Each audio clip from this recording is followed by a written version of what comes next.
I see some excited faces. You're like, Chris, please talk to me for 30 to 35 minutes. I am eagerly anticipating every word that you have to say, right? That's all of you. Well, before we get into it, I hope everybody got one of these flyers. This is really important for the life of our church.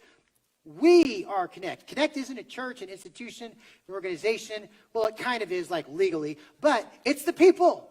And you are a part of the people of Connect. And we hope that you will come and that you'll bring your family to our Vision Night this coming Friday at Oak Bridge. We're meeting in Oak Bridge because obviously not all three services fit in one place. So we're hoping to have a huge crowd. We want to talk to you about what God has going on in this season for Connect and how you can play a role in it. So don't miss it. I want you to bring your friends, your neighbors, your family, your enemies, bring whoever. But the way that will help us is if you get online and register. It's really easy. Go to the Connect website, click on the events tab and register. That'll help us to kind of get an idea because we're going to feed you. Not just a meal, but dessert. Anybody like dessert? Who likes dessert more than they like sermons? No one. That's awesome. You like sermons better than dessert. So that means no dessert today. This is your dessert, right? Well, I wanted to start week 4 of our Vanity series by talking about the idea of just feeling hopeless. Have you ever felt hopeless before? Like, you just feel down, you feel like a failure, and there's nothing you can do to figure it out. There's no amount of money that you can buy to buy yourself out of the problem. You can't dig out of the hole. You're just stuck. You're hopeless. You ever been there before? What I want to tell you is that according to what Dr. Henry Cloud says, hopeless is actually not a bad place to be. Do you know why hopeless is not a bad place to be? Because it's a time where God gets us and he gets our attention. He says, hey, it's time to change. It's time to change direction. Some of you are planning your week this week based on work and based on income, and maybe you've got a home improvement project going, or you've got your eyes on a new boat or some lake property, that dream house, whatever it might be, or you're going after a promotion. Let me just ruin life for you today, okay? It's all going to be in vain, and it's all going to be hopeless if your heart's not in the right place. You want me to prove it for you? How many of you have ever played the game Minecraft before? Any Minecrafters out there? Yeah, some of you like this game Minecraft. It kind of took the world by storm, 6, 7, 8 years ago? The guy that created Minecraft, his like technical name or his screen name or his handle or whatever they call it. What do they call it? I don't know. Notch. That's his name. That's kind of a cool like techno name, right? Notch. What's up? I'm Notch. Well, really, his name was Marcus Persson, and Microsoft wanted to buy Minecraft from Notch, so they paid him $2.5 billion for it. Hey, if you're Notch, Marcus Persson, you're like, yep, I win. I win the game of life. And I don't have to worry about anything ever again. Some of you think if I win that lottery, man, I don't have to worry about anything ever again. I can tell my boss to take this job and shove it. You know, I can do this, I can do that. But you know what? It's not going to bring happiness. This guy, Marcus Persson, sold a company, bought out all of his employees, and he bought this house that was so amazing. And some of you that love dessert, you're going to appreciate this next picture. He bought a $70 million mansion, and with one of the walls, he decided, I don't want just a wall there. I want candy there. So his entire wall is made of candy for him to partake any time that he wants. Does that sound like fun to anybody? Anybody else here would like a wall of candy? Man, I'd be all over that. So Marcus Persson lives the high life. He hangs out with all the beautiful people, all the rich people, all the successful people. Everyone wants to be Notch. Until he starts to put out several cryptic tweets on his Twitter account. This tells us a little bit of the hopelessness of life and the window into Marcus Persson. This was his first tweet that I want to share with you. The problem with getting everything is you run out of reasons to keep trying, and human interaction becomes impossible due to imbalance. See, you and I, we've got this issue. We've got this handicap. You know what it is? We need each other. Like we need to help one another. We need to volunteer to help one another, to get through life. We need human relationships. But when you come into that kind of money, you start thinking you don't need anything. Because you're everybody's boss and nobody's your boss. And you can be yourself and you can just be a jerk to anybody that you want. It would be as if Daniel and myself, we come over and we just treat the band like complete jerks every Sunday. Because it was like they owe us something, or we're paying them an exorbitant amount of money to do what they do, so they should deal with us. See the problem? See, there's a gift in life. Because when we don't have everything, we have to seek balance and we have to seek relationship. Notch didn't feel that. Here's his next tweet. He puts this. Hanging out in Ibiza with a bunch of friends and partying with famous people, able to do whatever I want. I've never felt more isolated. Hopeless. I've got everything I've ever wanted and dreamed of. Everyone looks to me and says, I wish I could be Notch. I wish I could have what he has. I wish I had the ideas that he has. And as he's surrounded with people, they're not around him for the right reasons. And so he feels lonely and he feels isolated. Here's his third tweet. When we sold the company, the biggest effort went into making sure the employees got taken care of. Good for him, right? And they all hate me now. They bought out every single one of the employees, took good care of them. I bet all these employees could retire or at the very least take a couple years off. And when they started working, maybe they started working for the dream. Maybe they started working for money, but they started to actually like what they did. And they started to actually like pursuing a common goal together. And when he just bought them out and gave them money, he split that up and all the relationships faded away. And now they hate him. He was even trying to take care of them, but they hate him. And here's the last tweet to give us some perspective. Found a great girl, but she's afraid of me and my lifestyle and went with a normal person instead. How sad is that?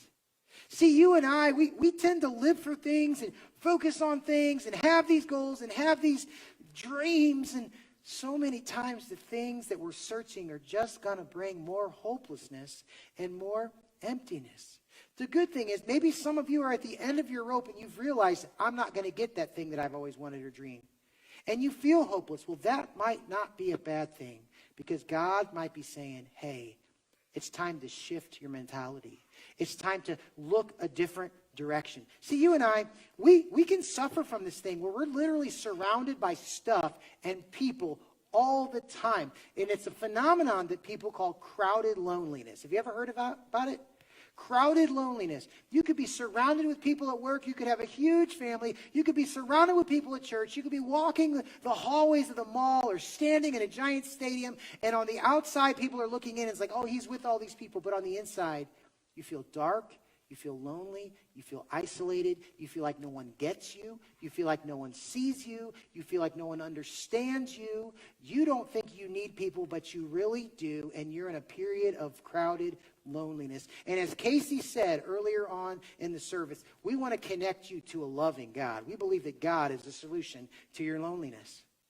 But we also believe that you need a connection, a very real connection to people that care about you. Some of you today, you feel like you're surrounded in crowded loneliness, and it's not necessarily because you've made poor decisions, but maybe you've moved from one town to another. Or maybe you're trying to change churches. And let me just tell you, I'm a church guy, and I hate trying churches. We try to make it as painless as possible for you, and we want to make you feel very at home and very welcome. We want to be friendly, but not too friendly. You know what I'm saying? And we want the worship to be conducive for you to connect to the Lord. But let me just tell you, trying churches just stinks, especially when you have a family. But some of you are trying, and you're trying to connect, yet you feel lonely. I want to give you somewhat of a guide to help you to look for those right types of relationships that you need in your life. Because you could be surrounded by relationships, but they might not be the right ones. So in Ecclesiastes chapter 4, King Solomon kicks off verses 1, 2, and 3 with a whole bunch of depression. Like, we get back into the life is vanity, it's chasing after the wind, all the stuff I'm doing is hopeless. But then we get into verse 4 of chapter 4, which is where we're going to start in our reading today, and we begin to learn about 3 types of people. Dr. Henry Cloud says that there are 3 types of people, and it might seem like an oversimplification to you, but there essentially are evil people. There are evil people. There are foolish people. And there are wise people. There are evil people, there are foolish people, and there are wise people. Now, what is the big difference between these 3 types of people? It's this. The main difference between evil, foolish, and wise people is the heart. It's their relationship to how they view actual truth and actual reality that shows what type of person they are. And let me just tell you today, you want to be wise, and you want to surround yourself with wise people. That's my biggest idea for you today. To avoid crowded loneliness and to change gears and get out of hopelessness, you need wise people, and you need to be wise. So what's a wise person? A wise person is set apart like this. They don't know everything. They don't have everything. They don't have the best education, but they want to know truth. They want to learn from it, and they want to become more godly. That's a wise person.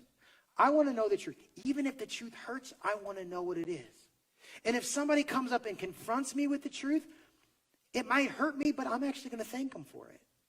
That's a wise person. That's who you want to be, and that's who you want in your life. The other types of persons, foolish people. What is the difference between a foolish person and a wise person? It's the way that they view truth.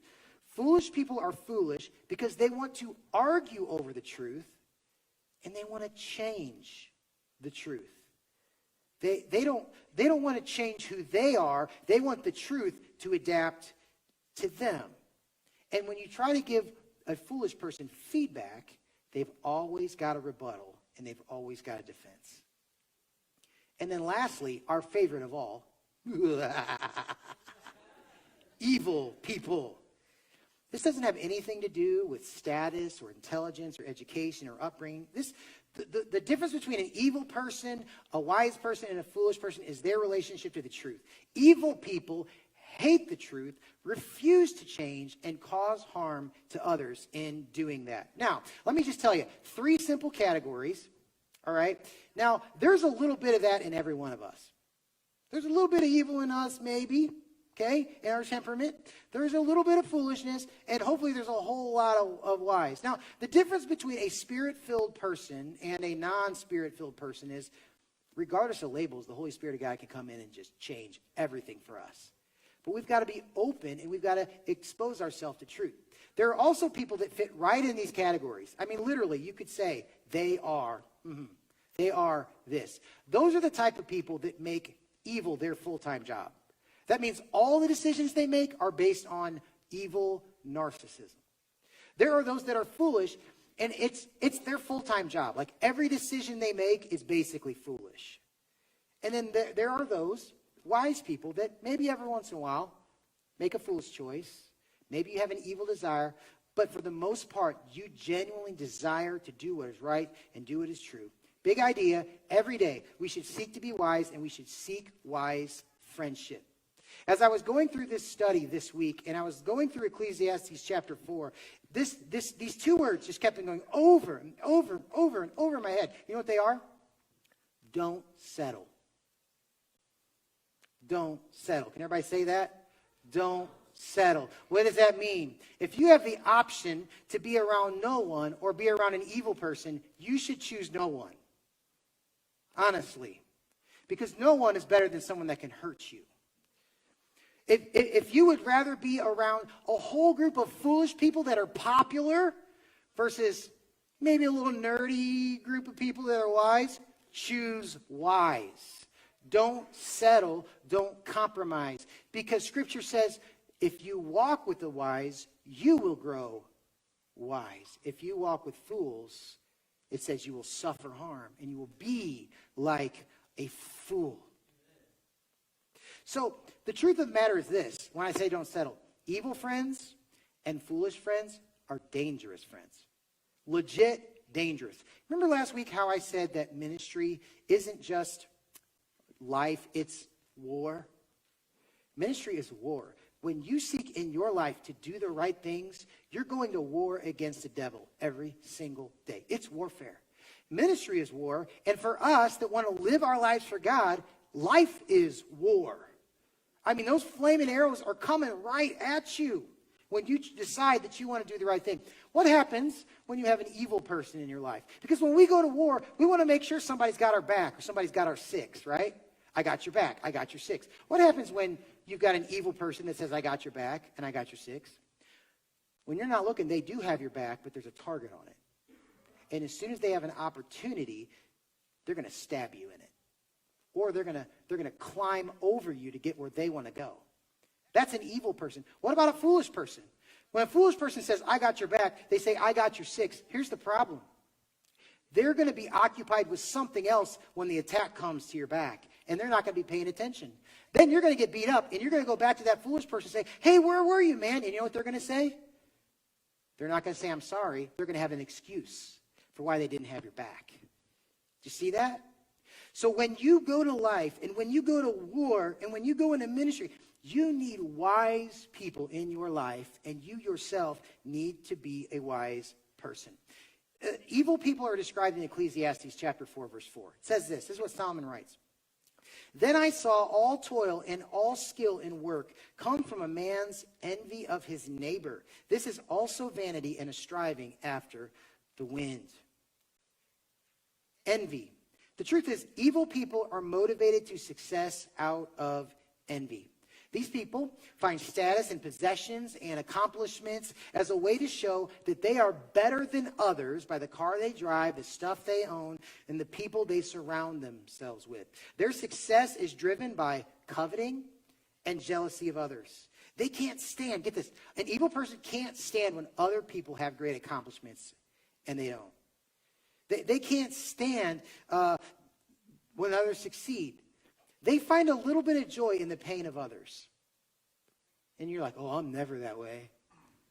When someone fails or when someone goes through, I always feel bad for, is there a little bit of evil there every once in a while? Yeah, some of you, I see some evil people smiling out there. In our age of social media and all those types of things, evil people have more access than ever, which feeds their jealousy of other people and allows them to compare and compete and attack and defeat. And what type of person is an evil person? Like if it's their full-time job. They're constantly one-uppers. Oh, you got that story? I got a better one. Oh, I got a better one. No, you can't. I got to have the best story. I got the best one. Or the talk about themselfers. Anybody know them?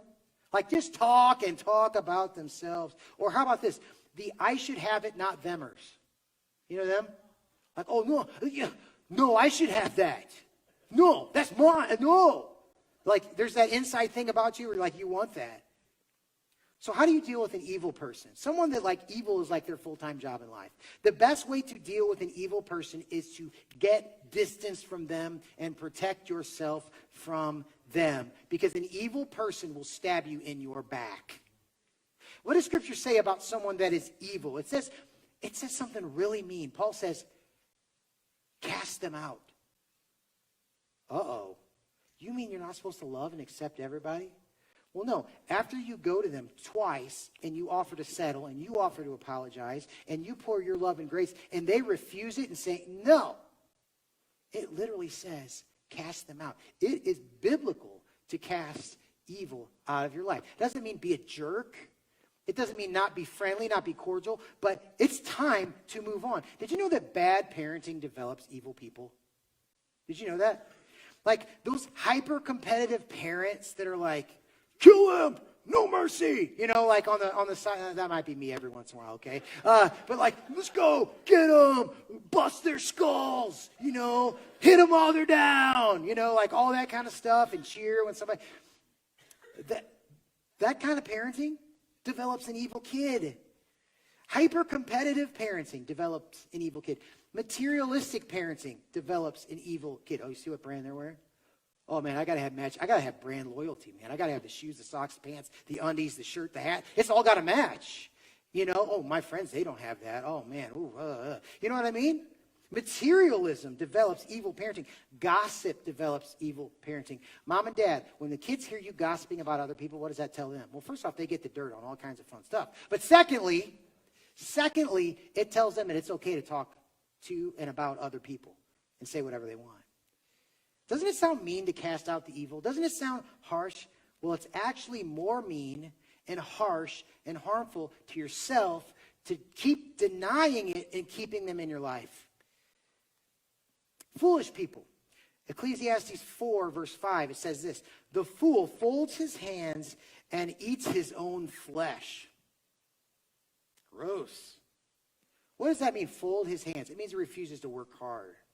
It means he refuses to listen to instruction. So by folding his hands, this word, eat his own flesh, means that they're self-sabotaging because they're stinking lazy. But they've got all the good reasons in the world to remain so. Solomon is saying that foolish people, for the most part, are irresponsible. Foolish people are irresponsible. The truth is this: foolish people want the world and truth and everything in it to change so that they don't have to change. Their relationship to truth is that they want to change it. The evil person's relationship to truth is that they hate it. See the difference? Foolish people are irresponsible, but they're clever about it. Sometimes it's hard to identify because they've been doing it for so long. It makes them look wise. They know how to push their responsibilities onto other people. How many of you love group projects at school? Anybody just love good cooperative learning? I know that that's kind of the new way of doing things. Yeah, you know why you love it? Because someone else does all the work and you just sit back and make jokes, right? Those of you that love it, you're like, oh, let them do it. Oh, that's a good idea. Oh yeah, that's a good idea. You know what I'm talking about, right? The foolish person, I'm not saying cooperative learning's bad, okay? It's good, and you learn teamwork, and you learn all that stuff. But there are those types of people, when you're doing a group project, there are the types of people that are evil, and they want to fight for the glory and the status and be in charge, to do whatever it takes, and they'll steal the idea, or they'll steal the praise of other people. You know that, right? Then there's the wise people that say, how can we get this job done so everybody gets a good grade? I love it all, right? I want to do the right thing. And then you have the foolish people that say, how much little work can I do that I can push on everyone else so that I still get the grade? See, that's a foolish approach. But that's not just cooperative learning. That's how some people, many people, approach life. So when a foolish person says, I got your back and I got your six, when you're really getting attacked, they're not looking. And then you come back around, just like I said, and they've got every single excuse for it. I'm just going to come out and say it. Bad parenting develops foolishness. Moms and dads, you find yourself consistently doing things for your kids that they can do themselves. It doesn't matter if they're 5 or they're 25 or they're 35, in case you've got a ponytail wearing, Fortnite playing, 35-year-old man-child living in your basement that you're still making grilled cheese for. You got yourself a real problem. Whose fault is it of that 35-year-old? Well, partially the 35-year-old, because he should be a man. But it's the parent that's developing that type of a culture. Foolish people are the guilt givers. Like, I want to make you feel guilty about things. They're the blame shifters. They're always looking somewhere else, not taking responsibility. They're the new excuse finders. They've always got an excuse for not doing what they're supposed to. They're the, if I wanted to do that, I could, but I don't want to. Those people over there, they're working, I don't need that. Oh, they're just overachievers, nerds. Like, that's foolish. The I know it allers. Oh, I'm not going to try that. That's just a whole lot of work. It's not going to accomplish anything. I'm not trying anything new. The foolish person needs to be dealt with. So how do you do it? The best way to deal with an evil person is distance. The best way to deal with a foolish person is let them face the full consequence of their lives. Stop insulating them. Stop enabling them. Stop talking about it with them, because they'll keep talking in circles over and over and over. And guess what? It doesn't help. Why? They can't lead themselves. How are they ever going to help other people and be productive? Taking responsibility for them is foolishness. So you're the fool. The most loving thing to do is to shift their plan back to where it belongs. Where does it belong? Not on you. It belongs on them. This is painful.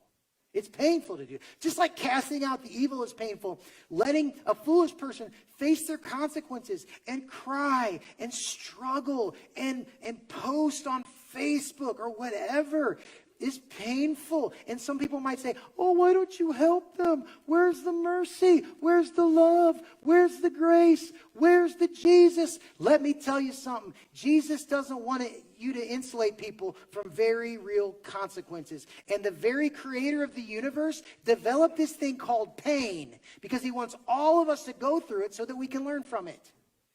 He doesn't want us to take pain away from other people. Foolish people need to feel the pain and take responsibility for that. There's a book out called When Helping Hurts. It's a really good book that talks about how ministries and churches can tend to enable people when they have very real needs.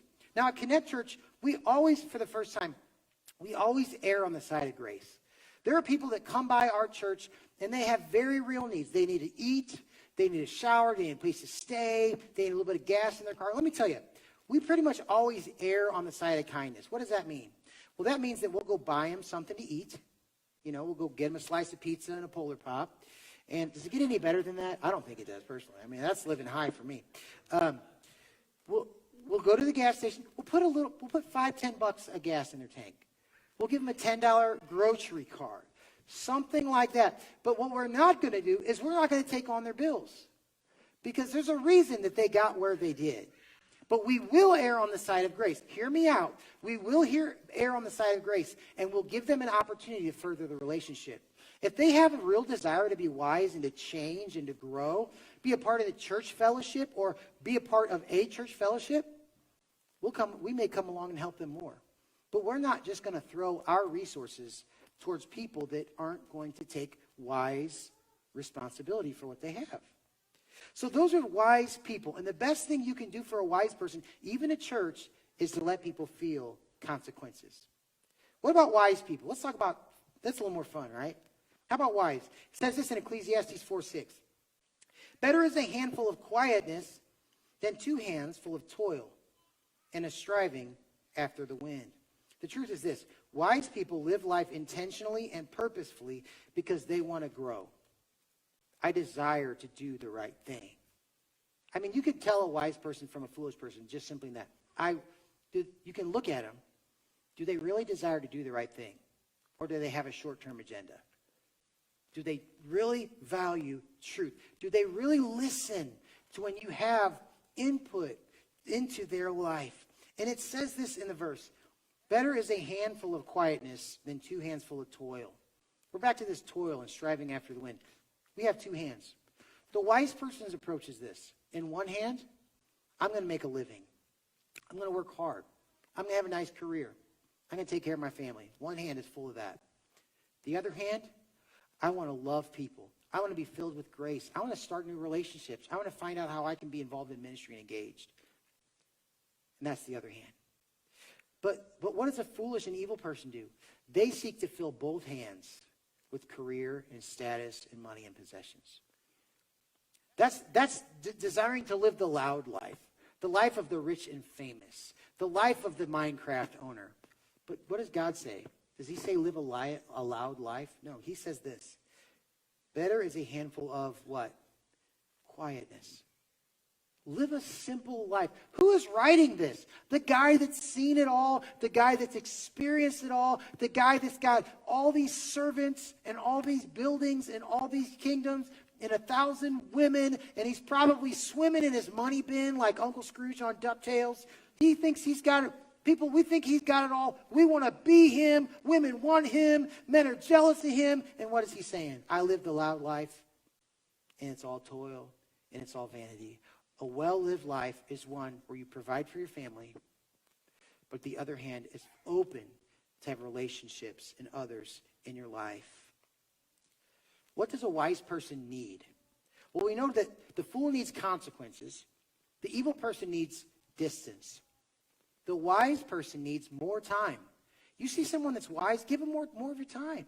This is the type of relationship that can help you out of crowded loneliness. These are the type of people that can talk you through those things. So more time. They need more information. If you're overseeing them, or if you're a parent of them, or you're training them, give them what they need so that they can continue to grow, because they desire truth. What else do we give them? We give them more investment. There have been times in my life where some people have just given me something, given me money, or given me a resource. Why? Because they believe in what I'm doing and they trust me. And our family, we seek to do the same thing. And I know that many of you seek to do the same thing, to bless others and to give them resources. Why? You know that a wise person is not going to waste what you give them. It's probably going to get multiplied. And it's going to help them to grow and help others grow. In Ecclesiastes, Solomon is helping us delineate the type of people that we should be and the type of people that we should do life with. So evil people want to harm others. They want to be the winner and they want to harm others. Foolish people want to use others. And wise people want to love others. Big idea, every day we should personally seek to be wise, and we should seek wise friendship. What are 4 factors of wise friendship that we need to understand? As we continue in Ecclesiastes 4, in verses 7 and 8, the first point is this: friends and family are for sharing. It says this in verse 7. Again, I saw vanity under the sun. One person who has no other, either son or brother, yet there is no end to all his toil. So he doesn't have anybody in his life, but he's working really hard for nothing. And his eyes are never satisfied with riches, so that he never asks, for whom am I toiling and depriving myself of pleasure? This is also vanity and unhappy business. What's he saying? What good is a new set of golf clubs if you don't have anybody to play with? What good is it to buy a new boat and to put on all these extra hours for work and to pull yourself away from the people that love you the most? What good is a huge house with no one there? I had a really weird morning this morning. My wife is at home with Tyler, who's pretty ill right now, but the 3 girls ended up coming to church because they got a ride. But I came to church by myself, and that felt weird. I mean, I haven't been by myself in 18 years. I don't know. I'm just not by myself. When you have kids, you're just not by yourself. Not even in the bathroom, right? And it feels weird. And let me just tell you, I don't like it. I don't like being by myself. Now, it's good. It's good to have solitude, time to focus. But isolation is not thrilling to me. I would rather have a messy house and all these issues than to be by myself. Friends and family are for sharing. My second thing is friends and family are helpful for serving. It says this in verses 9 and 10. 2 are better than 1 because they have a good reward for their toil. For if they fall, one will lift up his fellow. But woe to him, listen to this, woe to him who is alone, and when he falls and has not another to lift him up. God designed you and I for relationship. Check this out. God makes all of creation, and he makes a perfect man. But he was alone.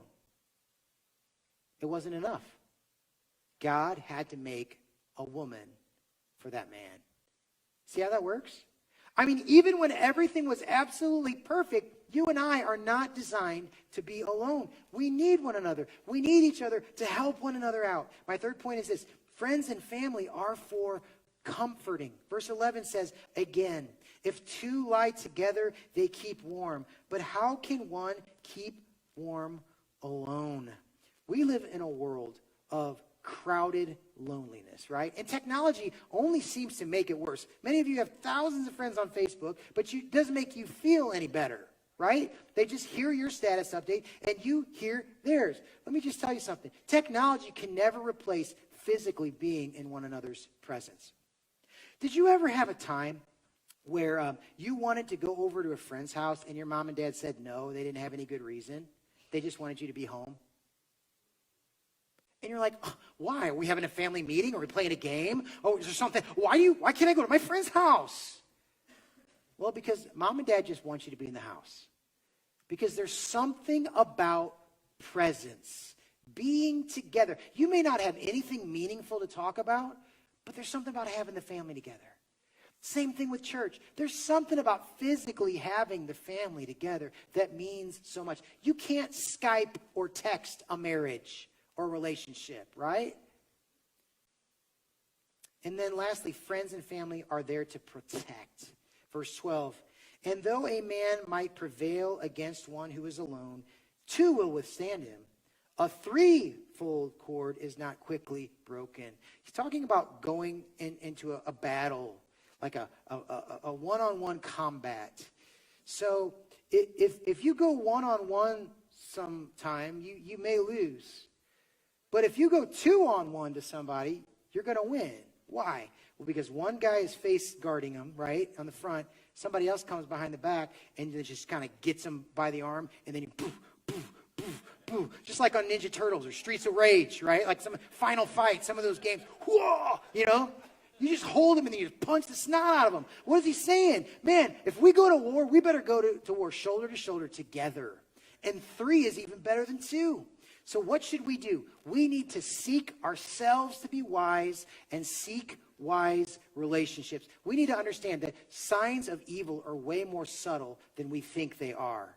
People may treat you with kindness to get something out of you. They may share your confidential information with others.